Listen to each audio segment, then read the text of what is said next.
ketemu lagi di Mom's Talk dari Mama untuk Mama. Dan kali ini saya pengen curhat-curhat cantik ya, dokter ya. Saya pengen curhat-curhat karena saya sudah punya 2 putra dokter. Saya pengen curhat kali ini, saya pengen curhat terkait bahaya empeng. Seperti apa sih dok sebenarnya? Kalau saya boleh curhat dok, anak saya tuh 2.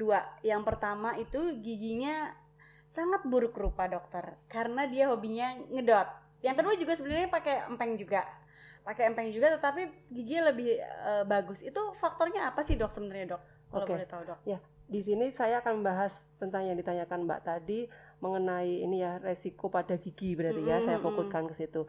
Jadi empeng sendiri itu bisa menyebabkan kerusakan pada gigi memang. Jadi nanti kalau misalnya empengnya kotor atau jarang diganti atau ada bakteri di situ atau jarang dibersihkan, tidak disteril, nah dia akan menyebabkan kerusakan pada gigi si anak tersebut. Nah biasanya penyebabnya terdapat bakteri di gigi anak tersebut. Jadi ada kayak karies gitu ya kalau bahasa kedokterannya, atau hitam-hitam di area giginya, sehingga lama-lama keropos dan rusak dan sangat-sangat bau ya mestinya ya. Bener dokter. Nah kalau untuk bagaimana sih supaya anak tidak ini ya seperti itu giginya ya. Iya benar-benar dok. Nah nanti dilihat umurnya sebetulnya Mbak. Kalau memang misalnya dia sering ngempeng dari bayi, paling enggak sampai 6 bulan aja tuh, jangan lebih-lebih. Oh gitu Terus, dok. ya, jadi kan sering ganti-ganti juga. Jadi jangan itu terus. Oh, kan biasanya empengnya itu ya dok ya. Iya betul. Oh oke. Dan disesuaikan dengan umur juga. Oh gitu. Mungkin seperti itu. Iya kan awalnya kan karena dulu waktu anak saya pertama kebetulan memang ASI saya rada seret dok. Ya mungkin kendalanya dari awalnya adalah ketika ASI seret, otomatis kan dia sufor tuh dok. Nah kan pakai empeng. Nah caranya biar walaupun dia empeng tapi gigi tetap bagus gitu. Bagaimana sih dok sebenarnya dok?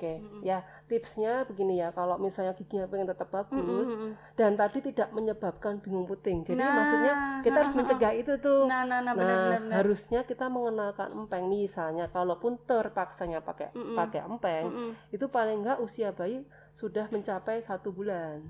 Jadi jangan kurang, nanti kalau kurang dia bingung puting sehingga tidak bisa menyusu ke ibunya, dan akhirnya terputus kan. Jadi nggak ini lagi, nggak jadi dia nggak mau nyusu langsung ke ibu. Benar. Terus habis itu ya jangan lebih dari 6 bulan tadi yang saya katakan. Kalau lebih dari 6 bulan ya pasti resikonya akan banyak sekali gitu.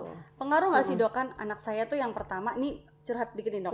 Kalau anak pertama saya itu adalah dia setelah pakai empeng, itu dia pasti walaupun susu sudah habis dalam empeng itu, dia tetap mengenyut gitu sampai dia tertidur baru lepas. Beda sama anak saya yang kedua dok. Dia pakai empeng tetapi sudah habis dia pasti menaruh. Jadi dia walaupun sudah habis dia pasti naruh. Nah pengaruh nggak sih dok sebenarnya kalau mengenyut dalam kondisi kosong sampai dia tertidur, itu pengaruh nggak di ini? Iya, pengaruh banget ya. Jadi kalau terlalu lama memang kan istilahnya kenyamanan bayi itu ada pada mulutnya kan. Iya benar. Ada refleks menghisap terus dari umur kehamilan 3-6 minggu. 3-6 minggu itu berarti berapa ya? Sekitar 9 bulanan ya. Mau melahirkan ya. Itu sudah mulai ada refleks menghisap. Kalau memang kita biarkan terus, itu kan misalnya empeng disambungkan dengan botol dot yang kosong dan isinya cuma udara, otomatis lama-kelamaan akan kembung kan. Benar dok. Dan yang beresiko sekali adalah adanya tadi bekas-bekas susu di empengnya itu yang menimbulkan bakteri sehingga akan menyebabkan kerusakan di gigi si anak tersebut gitu. Masanya tadi 6 bulan tadi dok, empengnya tadi ya. Nah selain itu apa perlu treatment khusus nggak dok untuk biar anak itu tidak sudah selesai ya ditaruh gitu loh dok? Ada nggak? Iya, lebih baik memang ada konsistensi. Jadi memang mulai umur 6 bulan itu kita sudah mulai ibaratnya tuh menyapih ya, tetapi bukan menyapih yang dengan kekerasan. Pastinya nggak boleh ngedut misalnya. Jangan nanti giginya jelek gitu ya. Betul. Pastinya kan dengan winning with love ya. Jadi apapun tetap kita beritahu yang positif. Walaupun bayi 6 bulan itu sebenarnya sudah bisa merasakan dan mengerti gitu. Tapi kan tidak bisa kita langsung spontan ambil gitu. Pasti dia akan ada trauma. Iya, betul. Dan kita harus konsisten. Konsisten tuh jadi rutin dilakukan juga. Jadi lama-kelamaan dia akan menghentikan empengnya. Ya paling lambat 2 tahun lah kita bisa menyetop empengnya itu. Nah itu nih PR banget nih saya. Nah pengalaman anak pertama dan kedua nih dok. Kalau anak pertama saya itu kan dia berhenti itu bukan karena paksaan, kebetulan dok, kebetulan. Nah ketika dia berhenti karena dia sariawan dok, ceritanya gitu. Jadi dia kan hobinya, kalau David itu tipenya adalah anak yang tidak bisa tidur tanpa pakai empeng. Nah ketika saat itu saya ini udah umur anaknya waktu itu sebelum TK 4 tahun kalau nggak salah dok. Nah itu ini anak udah TK, apa nggak malu, masa dia harus ngedot sih gitu, apa kata teman-temannya, terus mesti pikir ini ibunya mesti males nih dikasih dot atau gimana, kan namanya omongan tetangga kan lebih jahat daripada ini ya dok. Gitu netizen dok. Nah itu gimana nih caranya gitu dok, ternyata tanpa disapih dia menyapih diri sendiri dok. Jadi dia tuh sariawan, ya itu tadi karena empeng tadi dok, bekas susu itu. Kebetulan anak saya itu giginya parah banget yang nomor 1. Umur 3 tahun tuh gigi dia depan tuh sudah habis rata, coklat rata. Nah setelah itu di dalam juga bolong-bolong semua dok, jadi dia kesakitan, giginya sakit. Nah setelah itu dia sariawan dok, sariawan semulut sampai dia nggak bisa makan. Dan parah lagi dia nggak bisa ngempeng. Nah itu kan dia sakitnya itu adalah ketika sariawan itu kebetulan di sisi bibir ya dok ya. Nah ketika dia ngenyut kan sakit dok. Ya udah otomatis dia berhenti. Dan saya kasih tuh bener-bener nggak mau. Dia kayak trauma sama tuh empeng. Saya dengan happy tanpa empeng, tanpa disapi dia akhirnya ini namanya ini ya penyakit yang membawa berkah. Iya benar. Otomatis tersapih sendiri. Bener. Kan. Saya pengennya, tapi ya kasihan juga sebenarnya dok. Sampai saya tuh beli minum susu literan itu pakai sedotan, karena kan minumnya cuma di samping sini bisanya kan. Kan semulut penuh. Sariawan sakit. Sampai nggak tega sebenarnya saya minum ini ya pakai dot ya bang, nggak mau sakit dia gitu, sampai kayak gitu. Ya ampun kasihan banget. Ini PR anak saya yang kedua sudah umur 2 tahun dok. Nah ini saya bagaimana nih dok, saya harus bagaimana nih supaya jangan sampai 4 tahun lagi, karena satu giginya jadi jelek, karena gigi anak saya nomor 2 itu bagus dok, karena dia minum susu selesai sudah taruh, tidak mengenyut gitu. Nah yang kedua ini sudah terlanjur bagus, jangan sampai dia seperti kakaknya warna coklat, bagus ya giginya ya coklat dan putih. Nah itu dok, bagaimana nih, ada saran nggak nih dok buat saya dok? Jadi ini tipsnya untuk menyapih tadi kan, menyapih empeng dia pas 2 tahun ini pas banget mbak, jadi momen yang tepat sih. Memang itu udah maksimal banget, udah mentok banget, mau nggak mau tetap harus cepat-cepat dilepas. Tapi mungkin kita bisiki pelan-pelan ya, kita berikan kata-kata yang positif. Misalnya waktu nanti, tidur gitu dok? Ya boleh. Atau pas dia bermain pun itu juga bisa lah dikasih tahu. Dek, kalau misalnya kamu empeng terus nanti gigimu rusak loh. Ya mungkin bisa dicontohkan yang paling dekat adalah si kakak. Iya benar. Nih kakak kan giginya habis tuh, nanti gimana kamu kayak kakek-kakek ompong nggak punya gigi gitu. Jadi memang kita seperti yang saya katakan tadi, winning with love. Jadi semua itu tetap harus positif kata-katanya. Dan itu nggak mungkin sekali 2 kali kan. Jadi memang harus berkali-kali dilakukan. Yaitu intinya kuncinya adalah konsistensi. Nah itu dia. Tapi dok, PR lagi dok masalahnya sama Eyang itu kan, Eyang nggak tega namanya cucu nangis. Itu PR banget menurut saya dok. Jadi misalnya saya Dek jangan minum dot lagi ya, nanti giginya ini loh sakit. Eyangnya nggak apa-apa daripada nangis, biasa gitu nggak sih? Ya betul. Bener nggak dok? Itu PR banget kan dok. Tetap kalau orang tua ya tetap kita harus kasih tahu bahwa sekarang perkembangan ilmu sudah beda sama yang dulu. Kalau dulu ibaratnya bayi begitu lahir dia langsung dikasih daripada nangis kasihan gitu. Mungkin Mbak mau nambah lagi, Jadi kita nanti ada maksudnya menambah anak lagi ya. Maksudnya tipsnya supaya tidak kena empeng malahan gitu. Jadi kuncinya malah di ASI eksklusif. Jadi langsung ke direct breastfeeding kan. Nah itu dia dok, itu saya waktu anak kedua saya itu kan kerja, itu harus nggak bisa dok, nggak bisa itu. Gimana caranya? Jadi kalau seperti itu yang kita harus persiapkan adalah kelas prenatalnya nih gimana. Nah di tempat kita itu memang masyarakat belum awam banget ya tentang kelas prenatal. Bener. Di situ kita bisa belajar memang pada saat kehamilan, kemudian mempersiapkan persalinan, sama pas menyusui nih. Nah orang itu kan kalau misalnya pas hamil dia cuma mempersiapkan masa kehamilan dan melahirkan persalinan. Iya benar. Begitu punya anak mendadak kaget dong. Iya benar kan? Dok, benar. Nah akhirnya kasihlah susu formula adalah yang gampang aja gitu. Iya karena kan emang ini ya dok ya, apalagi zaman anak saya yang pertama malah dok off di record ya dok ya, tapi ini di record ya nggak apa-apa lah ya, yang penting saya nggak nyebutin merek ya dok ya. Kan ASI saya belum keluar tuh dok, itu langsung tuh klinik kasih sufor aja bu. Jadi beda treatment anak pertama dan anak kedua. Anak pertama adalah ketika ASI saya belum keluar, klinik langsung kasihan anaknya kehausan, langsung dikasih sufor, suruh milih yang mana.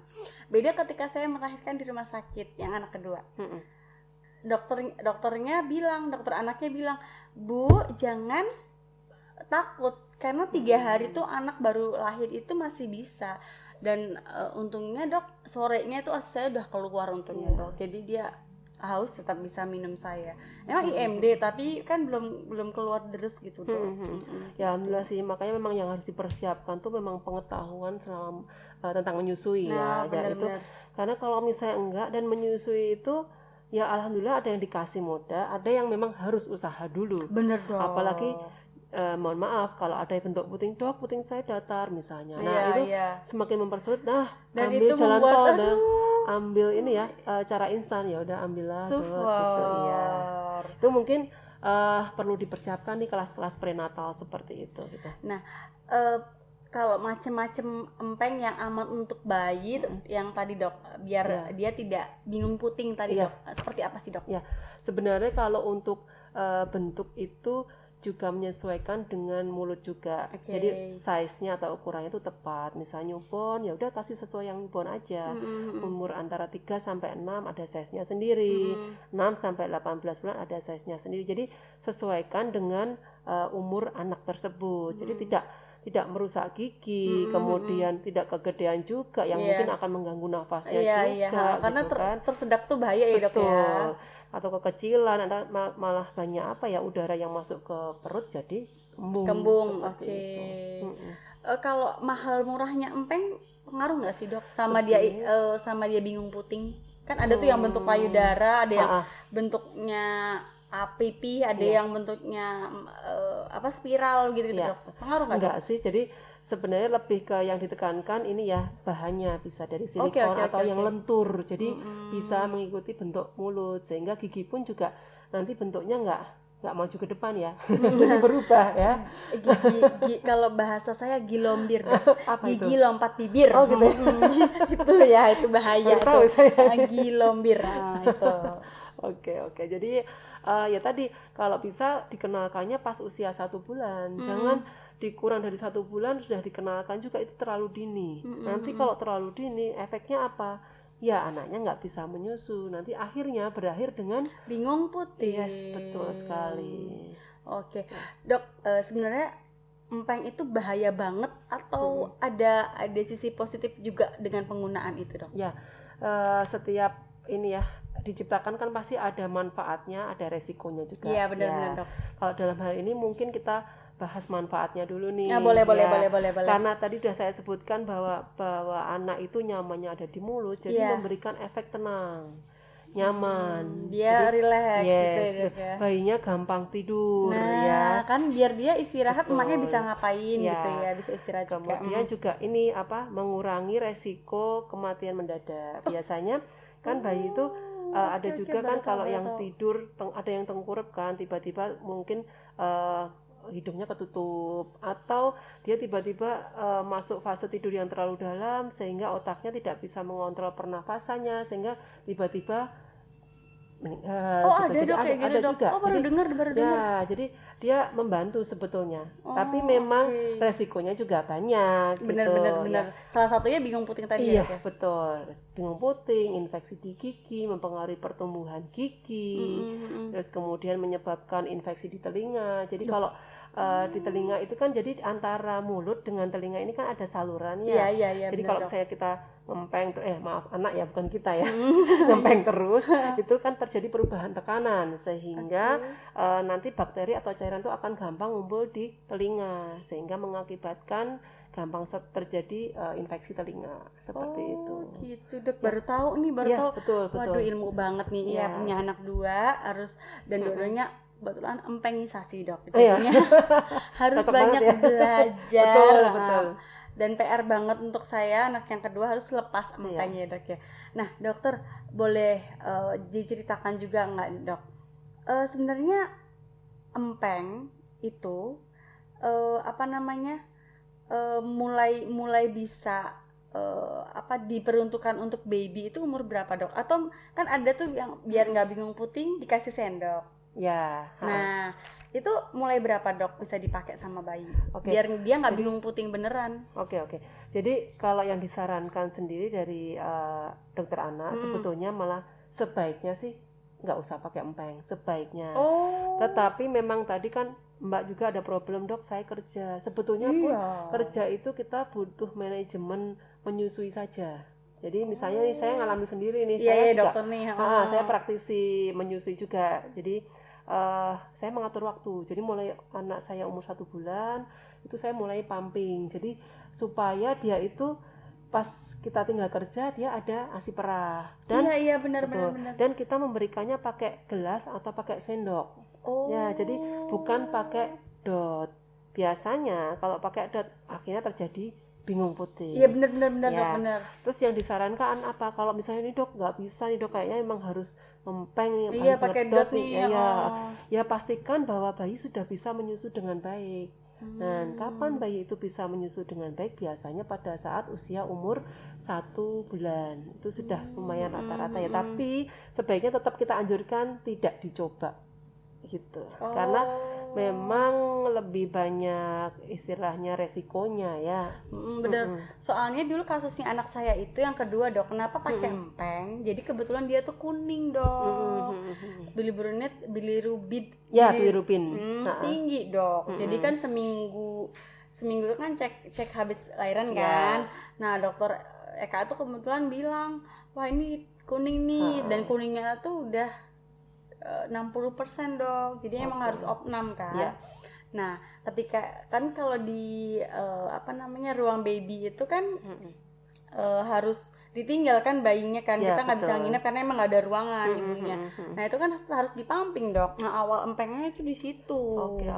Sebenarnya memang ada tipe-tipe rumah sakit juga sih. Ada yang memang bisa ditemenin sama ibunya, tapi kalau resiko ditemenin otomatis kan lampu yang untuk fototerapi atau menurunkan birunya itu dia harus on off. Iya, otomatis bener. memperpanjang lama rawat inap. Iya bener dok. Tetapi kalau misalnya bayinya kita tinggal di situ, dia bisa disinar terus, otomatis kan memperpendek ya, biasanya 2 hari sih. Nah itu ada juga yang rumah sakit bisa menerapkan bahwa pas bayinya ditinggal diberikan ASI atau susunya itu pakai selang. pakai gelas. Oh.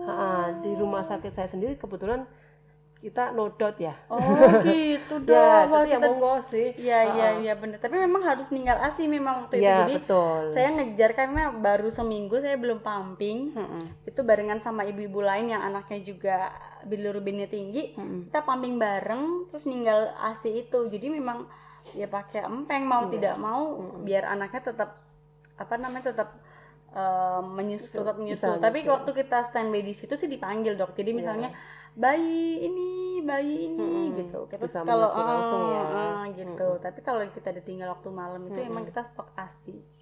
Iya, betul.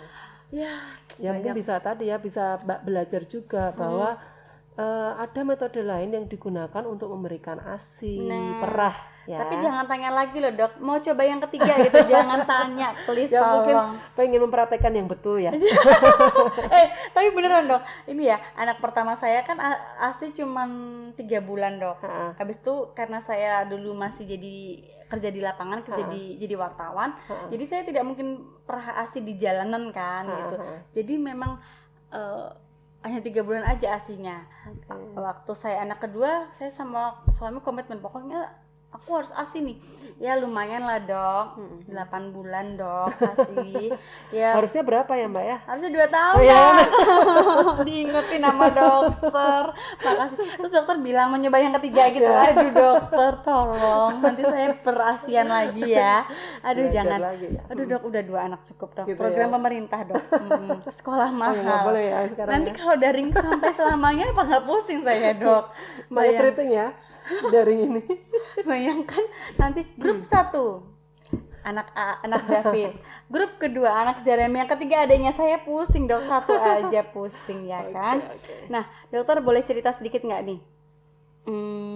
Sebenarnya untuk empeng sendiri bahaya nggak sih untuk tumbuh kembang anak? Oke, jadi kalau untuk pertumbuhan dan perkembangan tadi ya Mbak, salah satunya kan Mbak ngalami sendiri juga Iya bener dok. bahwa dengan empeng itu ternyata penyapiannya cepat sekali. Jadi Iya Mbak bener 3 bulan sudah selesai ASI, Iya, yang kedua 8 bulan sudah selesai ASI ya, karena ada risiko bingung puting di situ. Iya benar-benar. Nah, akhirnya kan kalau untuk resiko bingung puting bayi tidak mendapatkan ASI, otomatis kan kayak daya tahan tubuhnya, Iya juga iya benar. ya IQ-nya, ya Iya. bagaimanapun ASI tetap yang Nomor terbaik. 1. Ya betul. Terus yang kedua ke pertumbuhan gigi tadi. Iya iya Kalau benar. terlalu lama, misalnya kita berikan empeng sampai usia 4 tahun kan, setelah 4 tahun kan sudah mulai tumbuh gigi permanen. Otomatis bener. itu akan mengganggu sekali. Iya bener. Lagi tadi Anak apa saya tadi? tuh giginya Gelambir tumpuk ya? loh dok. Ha-ha. Anak saya tuh giginya tumpuk jadi jadi gigi barunya itu sudah tumbuh. Mm-mm. Giginya yang gigis tadi yang coklat tadi itu belum putus, jadi memang kayaknya harus tapi katanya dokter tidak boleh dibersihkan gitu. Saya jadi bingung, jadi anak saya giginya depannya tumpuk dok, atas sama bawah gitu, depan sama belakang depan sama belakang begitu. Itu kan sangat berbahaya sekali ya dok ya. Kan tetap mengganggu kosmetik juga ke depannya kan ya, tentunya. Untungnya cowok dok, untungnya selamatnya dok. Alhamdulillahnya cowok Iya, dok. iya, Kalau betul. cewek kan saya pusing, dia pakai behel nanti kan, duit lagi nanti dok, bahaya Jadi dok. rajin ke dokter gigi nanti tapi. Iya ini susah banget dok. Jadi kan ayahnya kan karena di luar kota, jadi saya harus kalau benar-benar dokter gigi itu serem ya dok ya. Dia harus di bangku ayahnya baru mau, karena saya pernah ajak dia ke rumah sakit A. Dia baru masuk aja udah nangis dok. Alat apaan tuh ya gitu mungkin. Iya, ya, dan dokternya itu kebetulan tidak ngajaknya itu tidak seperti dokter yang kemarin saya ajak yang terakhir gitu. Jadi dia udah nakut-nakutin gitu loh dok. Jadi kan kalau anak kan ditakutin makin nangis. Iya. Nggak mau, akhirnya ya sudah nggak jadi. Dokter yang tempat rumah sakit yang baru dokternya beda. Aku punya mainan, kalau kamu mau dibersihin nanti aku kasih mainan gitu. Dan dia jadi mau gitu loh. Berarti kan treatmentnya memang berbeda-beda iya, ya, betul. begitu. Ada trik tersendiri kan Benar. menghadapi pasien anak di Benar. sini.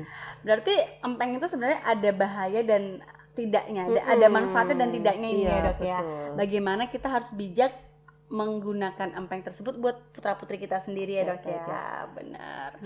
Oke mams, kalau mau info tentang bahaya empeng, terus sampai kapan empeng digunakan, bisa nonton di Momstock edisi ini ya.